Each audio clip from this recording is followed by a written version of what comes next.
Bismillahir Rahmanir Rahim. Alhamdulillahi Rabbil Alameen. Wassalati wassalam ashraf al-mursaleen wa khatim al-nabiyeen Ahmed Mujtaba Abi Qasimi Muhammad Mustafa. Allah.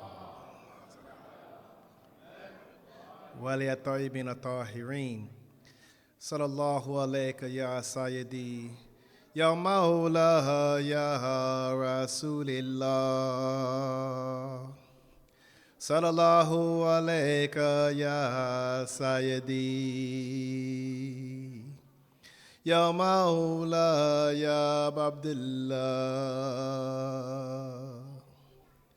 Ya Rahmatullahi Wasiyah. ويا بابا نجاة الأمة فليتنكم معكم سادتي فنفوذا فوذا عظيم إنا لله وإنا عليه راجعون صلوات.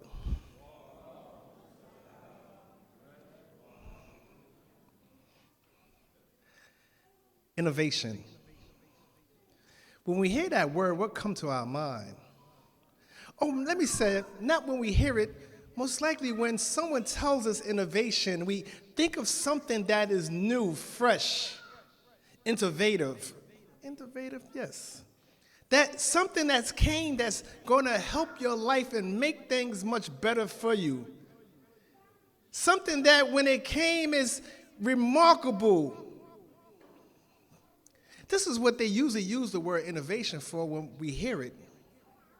But then on the other hand, when we look at or we hear this word from an Islamic perspective, innovation, from a Muslim, we hear that this word means something that was implemented after the Rasul.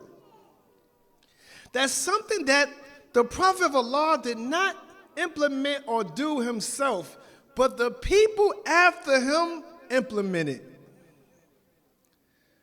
This is normally what we hear, especially us being Shia of Ahlul Bayt. They say, oh, y'all are the people of innovation. Y'all do things that are not done or was not done by Rasulullah. Like, why do you mourn?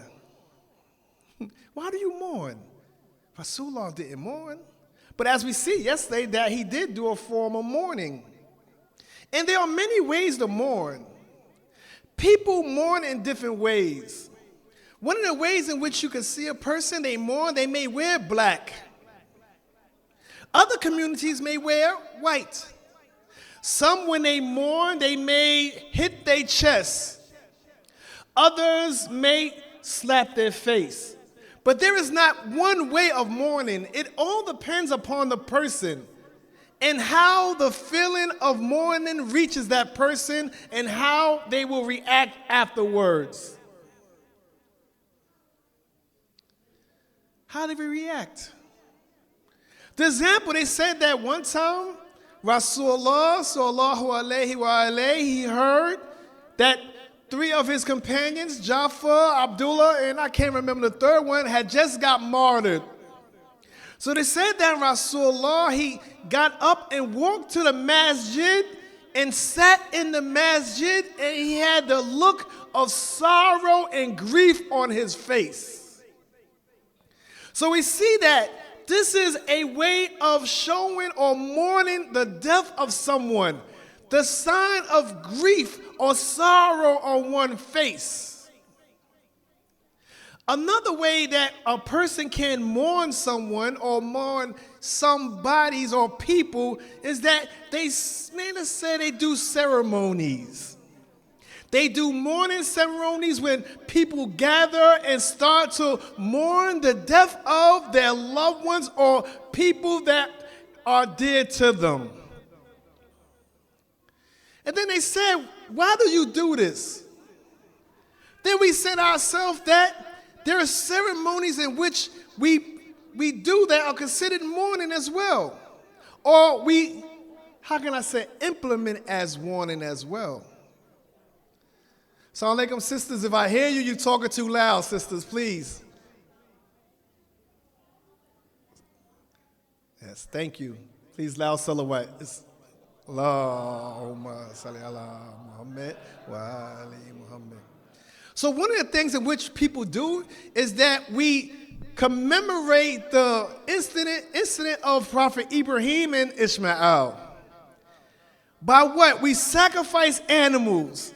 This is a ceremony. This is something that we celebrate about an incident of a time when someone was about to be sacrificed. And in turn, we sacrifice animals. The same how we said we celebrate the mourning or the celebration of what had happened to Imam Hussein and those who in Karbala.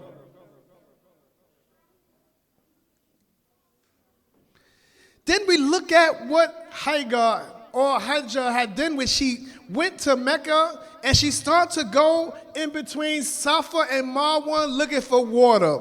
And she's going back and forth. And then we start to think about Fadl Abbas when he went to go get the water for the children of Imam Hussein. Here it is. They celebrate that. So we also celebrate that, but we also celebrate that of what happened to the children in Karbala, like how we celebrate how Hagar go back and forth through Safa and Marwan to get the water, how Fadl Abbas went to get the water to bring back to the children. So we look at these incidents and we start to say ourselves, there are some type of similarities in this. There are both ceremonies in which we talk about what happened in the past to someone that was suffering. Then we start to say to ourselves, okay, we see these incidents. What about that of Rasulullah? Did he celebrate or did he bring about the promotion of people to mourn others? We see that yesterday he was showing us that there was no problem with crying. We see that when someone told him about the death of his companions, he showed sorrow and grief. But what about telling other people that it's okay to gather and have these ceremonies of grief? Because this is something in which those who follow Ahl Bayt, we do. We gather with one another and we grieve together about what had happened to Imam Hussein and his 72 family members. Did Rasulullah encourage people to come together this way? We look at an incident of, they say it was the battle of, I think it was Uhud. And Rasulullah had came back and he saw that there was women grieving in their homes. They was grieving, they was crying, they was in their homes. So he said to them, or he went to the men of that place, and he said, why are not the women gathering by the home of Hamza? You know, Hamza is his uncle. So the men told their women to go and have a ceremony with each other at the house of his uncle Hamza. They said that they did this so long from night and day until Rasulullah was satisfied about them doing this.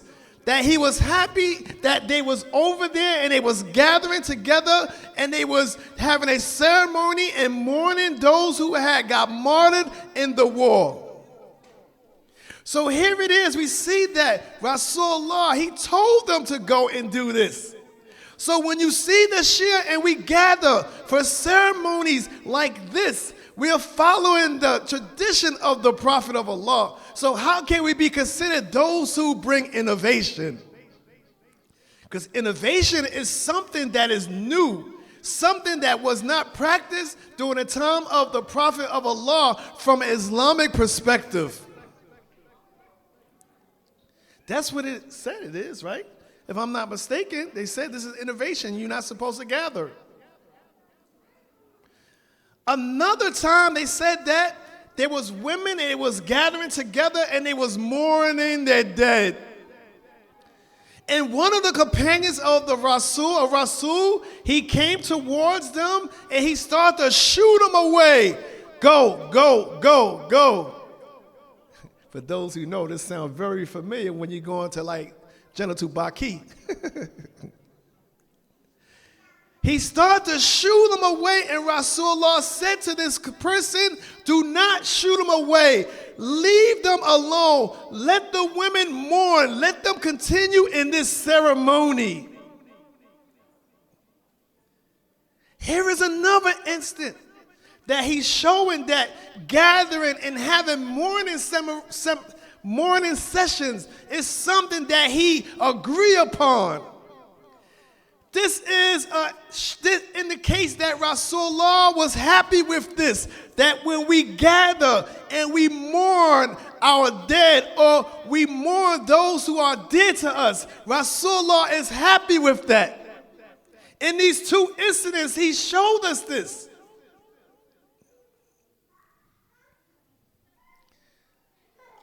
You know, it wasn't just this time that people mourned, but also Al-Seraj mourned as well. This is another indication of the permissible acts of mourning our dead and gathering to do it. We look at the incident of when everybody in Karbala was martyred, and they start to take everybody towards Shams. But before then, they stopped in Kufa. And the people in Kufa was scared on how the Umayyads had told them that these people are here to hurt you. They gave false indications saying that these people are not here to help you, but they're here to hurt you.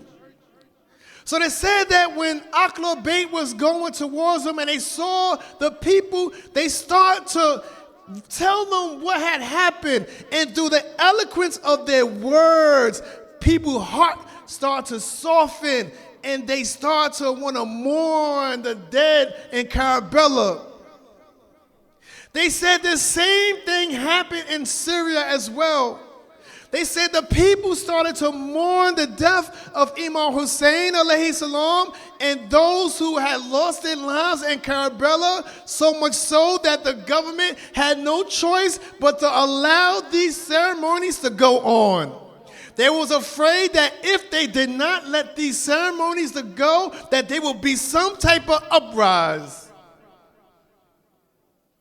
They feel there would be some type of uprise. Here it is, we see that not only Rasulullah mourned, but also the people of the household, they had mourning ceremonies as well.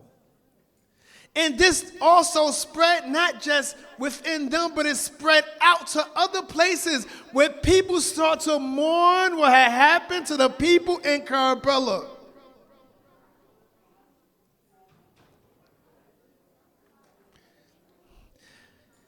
We see also that when they reached Karbala, after being in Shams, they said they stopped and started to mourn the dead there as well and start doing ceremonies of the mourning services there.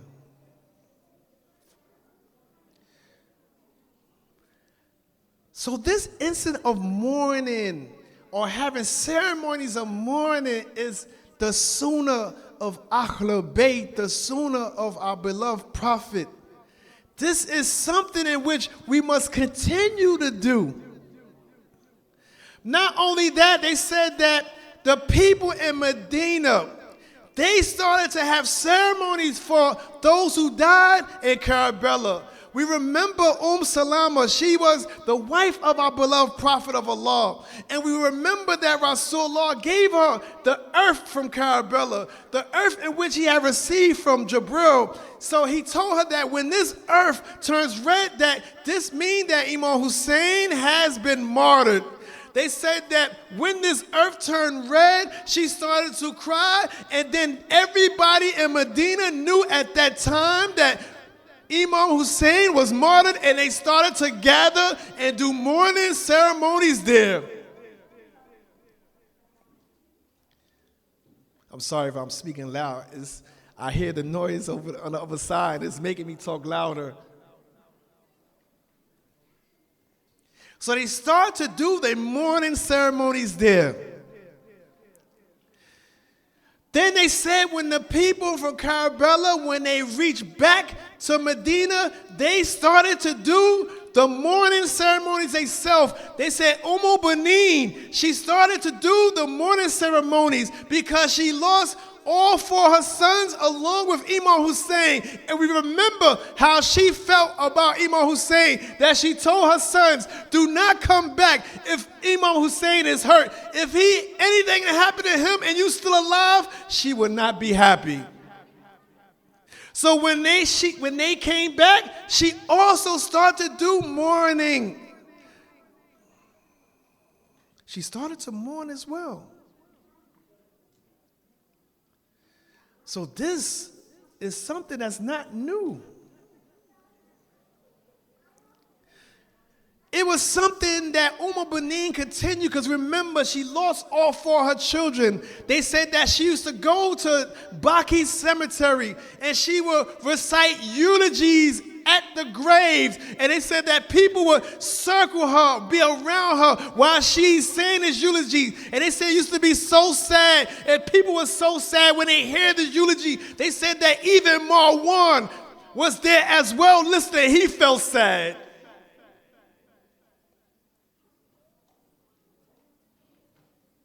Example. Many people afterwards start to do eulogies about Imam Hussein and what had happened to Imam Hussein. They held gatherings and held ceremonies to live the tragedy what had happened at Karbala over. It was one incident, he said that it was during a time when Ali Akbar, he wanted to fight. He decided to go out on the plains of Karbala and fight. And they said that Zainab had heard that, and she said, "Oh, my best friend, oh, my son of my brother."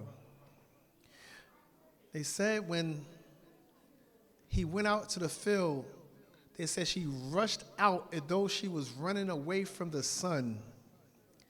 And the people asked, who was this woman? Who was this person? And they said, this is Zainab.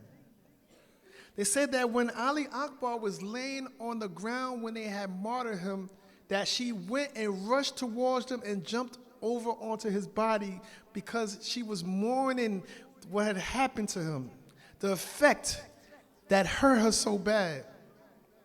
They said that the Imam came and grabbed her by her arms to pull her away from Ali Akbar.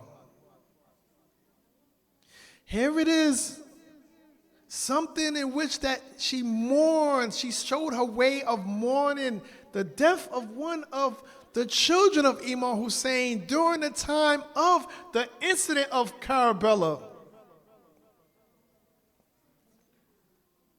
During the incident of Karbala, she started to mourn, to show the mourning of what had happened. This is something that is not uncommon. Because as I said, that mourning comes in different ways, different forms. The sign of grief, the wearing of different clothes, the hair on one's skin, the mourning ceremonies, these are all ways of mourning. And we see that all of these things were done one way or the other. One way or the other, they was done.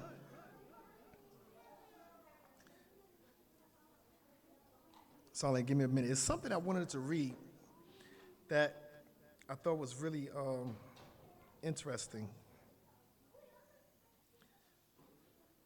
I thought it was real interesting. They was recalling Fatima. A story about Fatima when she mourned her father. So we see that it wasn't Rasul, it was Ahlul Bayt. But here it is. This is from the school of Khalifa, this hadith. This is not from us. It's not from Shia. It's from Anas ibn Malik. if we all know that Anas ibn Malik, he's a person who does hadiths from, relay hadiths in the Saed Sitta or the other school. He said, Anas ibn Malik, he recounts, when I was returning from burying the Prophet of Allah, Fatima looked at me and said, "O Anas, how did you manage to drop clay on the head of Allah's Prophet?" Then she started crying and called out, "O my father, you who accepted the call of Allah, O my father, you who have gone to the presence of Allah, O my father, you have answered the call of Allah." But we see here that Fatima was mourning. So when they said that there was a problem with mourning, we have all the proofs. Like we find it in the general principles of like usul, and when we study in Hausa, they have something called Rasala Ukala. In other words, the people around, if they done it, if these people done it, then this is something that's permissible, that we accepted, that this is okay. So we see that the people that was around Rasulullah, like the daughters and the companions and all these people, they showed that they mourned and it was okay to do it, that there is no problem in doing it because they seen Rasulullah do it. They seen companions of Rasulullah do it. They see people that are connected with him doing it. So this is considered a sunnah when we mourn. Another thing is that one time Imam Jafar Sadiq alayhi salam, he used to have people come over and recite eulogies. And he would sit there and listen when they recount what had happened in Karbala. The Imam would sit and listen. And they said at the end he would give them something for doing it, subhanAllah. Then we look at people like Imam Zainul Abidin, as we was talking yesterday. If it wasn't for him and how he made people remember the incident of Karbala, we today would not have been those who sit here and remember what had happened in Karbala. They would have said in a book in the bottom of the library, on the bottom of the shelf, and it was said that at one time, the grandson of the Prophet of Allah, he got martyred, but unfortunately, nobody remembered this incident. This is why they said that the way that we practice this ceremony or these ceremonies of grief is how Imam Zainul Abidin did it. SubhanAllah. This means that we're on the correct path and that this is something in which is recognized through Ahlul Bayt. Then how can we be the people of innovation? How can this be something that is new? No, this is something that is tradition. This is something that was done. This is something that we repeat, just like how they said in the last hadith yesterday, how generation after generation and year after year, we continue to renew the incident of Karbala in the hearts of everybody, in the hearts of our children, and anyone who listens to this, through these ceremonies. Through these ceremonies. Through these ceremonies. This is why we continue to do this and not fell victim of those who said, no, do not do it. This is innovation. We follow the ways of Ahlul Bayt, the true guidance for all of us.